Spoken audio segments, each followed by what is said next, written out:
OBC समाज के MP अब अपर कास्ट के एमपी के बराबर हो चुके हैं। कुछ वोट डालता है वो अपर कास्ट का है। मुसलमान का कभी ना वोट बैंक था ना कभी रहेगा।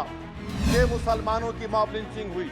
11 घरों को मध्य प्रदेश में मोदी के बुलडोजर ने निस्तो नाबूद कर दिया। हिमाचल प्रदेश में एक मुसलमान की एक दुकान को लूट लिया गया। लोकसभा में एआईएमआईएम चीफ और हैदराबाद से सांसद असदुद्दीन ओवैसी ने अपने भाषण में कई मुद्दों को उठाया। इन मुद्दों के जरिए ओवैसी ने बीजेपी के साथ साथ कांग्रेस को भी जमकर लपेटा। हैदराबाद के सांसद ने मंगलवार को लोकसभा में कहा कि मुस्लिम नौजवानों की मॉब लिंचिंग हो रही है, मैं उस पर बात करना चाहता हूं। उन्होंने कहा कि देश में बेरोजगारी का आलम है, यह है कि युवाओं को रूस में जाकर जान देनी पड़ रही है। ओवैसी ने सरकार से पूछा कि फिलिस्तीन को लेकर हमारी क्या पॉलिसी है। साथ ही साथ उन्होंने इस दौरान राम मंदिर का भी जिक्र कर डाला। इसके अलावा ओवैसी ने कहा कि सिर्फ 4% सांसद ही मुस्लिम हैं। संविधान सिर्फ चूमने और दिखाने वाली किताब नहीं है।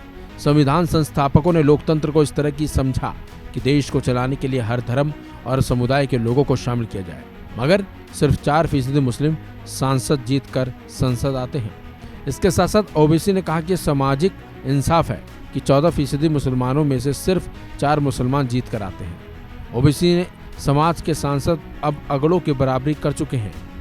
इसके साथ साथ ओवैसी ने कहा कि मुस्लिम कभी वोट बैंक ना था और ना रहेगा। सुनिए ओवैसी ने कैसे बीजेपी के साथ साथ कांग्रेस पर जमकर निशाना साधा। ऐसा होगा जब बीजेपी मुझे गायब करना चाहती है और दीगर हिज़्ब इख्तिलाफ की पार्टियां के लिए मेरा वजूद सिर्फ वोट डालना और अपनी खबर में जाकर सो जाना है। इसीलिए आप देखते हैं कि समाजी इंसाफ है सर कि 4% मुसलमान जीत कर आते हैं। सर इस ऐवान में ओबीसी समाज के एमपी अब अपर कास्ट के एमपी के बराबर हो चुके हैं।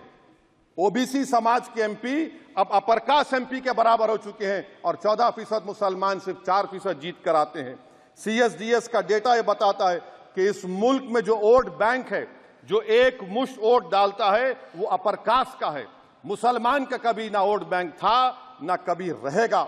सर 4 जून के बाद 6 मुसलमानों की मॉब लिंचिंग हुई। 11 घरों को मध्य प्रदेश में मोदी के बुलडोजर ने निस्तो नाबूद कर दिया।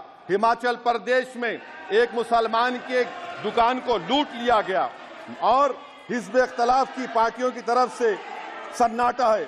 शायद अब वक्त आ चुका है कि लफ्ज मुसलमान का नाम लेना भी अब उस पर पाबंद। जब बीजेपी मुझे गायब करना चाहती है और दीगर हिज़्ब इख्तिलाफ की पार्टियां के लिए मेरा वजूद सिर्फ वोट डालना और अपनी खबर में जाकर सो जाना है। इसीलिए आप देखते हैं कि समाजी इंसाफ है सर कि 4% मुसलमान जीत कर आते हैं। सर इस ऐवान में ओबीसी समाज के एमपी अब अपर कास्ट के एमपी के बराबर हो चुके हैं।